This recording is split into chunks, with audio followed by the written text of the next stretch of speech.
Financially independent ಸಹ ಆಗಿರ್ಬೋದು ಇಲ್ಲಿ ಕೆಲವರು.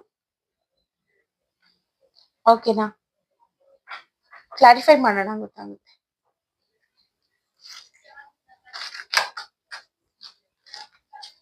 ಯೂನಿವರ್ಸ್ ಪ್ಲೀಸ್ ಕ್ಲಾರಿಫೈ ಮಾಡಿ ಈ ಕಾರ್ಡ್ಸ್ ನ.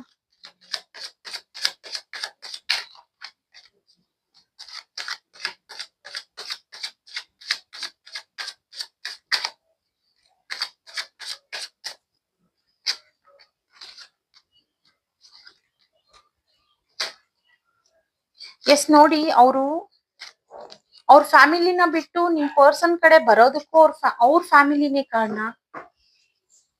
ಅಂಡ್ ಈಗ ಅವ್ರ ಫ್ಯಾಮಿಲಿನೇ ಅವ್ರನ್ನ ಕರ್ಕೊಂಡಿದೆ.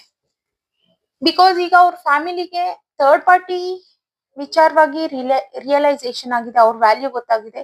ಥರ್ಡ್ ಪಾರ್ಟಿ ಇವ್ರನ್ನ ಬಿಟ್ಟು ಅವ್ರ ಫ್ಯಾಮಿಲಿ ಕಡೆ ಹೋಗಿರ್ಬೋದು. ಅಥವಾ ಸಿಂಗಲ್ ಥರ್ಡ್ ಪಾರ್ಟಿ ಯಾರಾದ್ರೂ ಇದ್ದಾರೆ ಈಗ ಅಂತಂದ್ರೆ, ನಿಮ್ ಪರ್ಸನ್ ಲೈಫ್ ಅಲ್ಲಿ ಇದ್ದಾಗ ಅವ್ರ ಸಿಂಗಲ್ ಪೇರೆಂಟ್ ಅಥವಾ ಪಾರ್ಟ್ನರೇ ಇಲ್ಲ ಅವ್ರ ಲೈಫ್ ಅಲ್ಲಿ ಅಂತಂದ್ರೆ, ಅವ್ರ ಫ್ಯಾಮಿಲಿ ಅಂದ್ರೆ ತಂದೆ ತಾಯಿ ಅವ್ರ ಕಡೆಯಿಂದ ಈಗ ಅವರಿಗೆ ಇನ್ಕಮ್ ಅನ್ನೋದು ಬರ್ತಿದೆ. ಅವ್ರ ಕಡೆಯಿಂದ ಆಸ್ತಿ ಆ ರೀತಿ ಏನಾದ್ರೂ ಸಿಕ್ಕಿ ಥರ್ಡ್ ಪಾರ್ಟಿ ಲೈಫ್ ಸೆಟಲ್ಡ್ ಆಗಿರ್ಬೋದು. ಸೊ ಓನ್ಲಿ ಅವರು ನಿಮ್ ಪರ್ಸನ್ ನ ಬಿಟ್ಟು ಹೋಗಿರೋದು. ನಿಮ್ ಪರ್ಸನ್ ಲೈಫ್ ಇಂದ ಅವರು ವಾಕ್ ಅವೇ ಆಗಿದ್ದಾರೆ. ಅಂಡ್ ಅವ್ರ ಲೈಫ್ ಅಲ್ಲಿ ಈಗ ಚೆನ್ನಾಗಿದ್ದಾರೆ, ಅವರು ಸಕ್ಸಸ್ ನೋಡ್ತಿದ್ದಾರೆ ಎಲ್ಲಾದ್ರಲ್ಲೂ. ಅಂಡ್ ನಿಮ್ ಪರ್ಸನ್ ನ ಬಿಟ್ಟೋಗಿರೋ ವಿಚಾರವಾಗಿ ಆ ಥರ್ಡ್ ಪಾರ್ಟಿಗೆ ತುಂಬಾ ಹರ್ಟ್ ಆಗಿದೆ.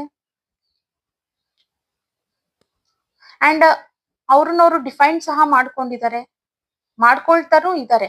ಬಟ್ ಸ್ಟಿಲ್ ಅವರಿಗೆ ಒಂದು ಪಾಸಿಟಿವ್ ಮೈಂಡ್ ಸೆಟ್, ಏನೇ ಆದ್ರೂ ನನ್ನ ಲೈಫ್ ನಾನು ಚೆನ್ನಾಗಿರ್ಬೇಕು, ಇನ್ನು ಅವ್ರು ಏನಾದ್ರೂ ಮಾಡ್ಕೊಂಡ್ಲಿ.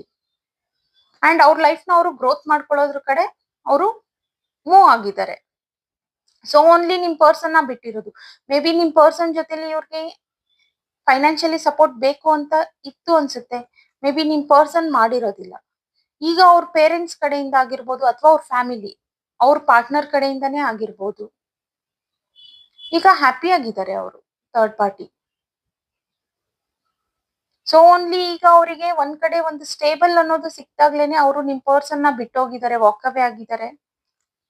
ಅಂಡ್ ಅವ್ರ ಲೈಫ್ ಅಲ್ಲಿ ಅವರು ಗ್ರೋತ್ ಆಗ್ತಿದ್ದಾರೆ ಅಂಡ್ ಸಕ್ಸಸ್ ಸಹ ನೋಡ್ತಿದ್ದಾರೆ. ಈ ಸಕ್ಸಸ್ಗೆ ತುಂಬಾ ವರ್ಷಗಳಿಂದ ಈ ಥರ್ಡ್ ಪಾರ್ಟಿ ವೇಟ್ ಮಾಡ್ತಿದ್ರು, ಬಟ್ ಅವ್ರಿಗೆ ಎಲ್ಲೂ ಸಿಕ್ಕಿರ್ಲಿಲ್ಲ. ಅಗೇನ್ ಅವ್ರ ಫ್ಯಾಮಿಲಿ ಕಡೆಯಿಂದಾನೇ ಸಪೋರ್ಟ್ ಅನ್ನೋದು ಅವರಿಗೆ ಸಿಕ್ಕಿರೋದು. ಓಕೆನಾ? ಇನ್ನು ಸ್ವಲ್ಪ ಕ್ಲಾರಿಫೈ ಮಾಡೋಣ. Universe please clarify the cards.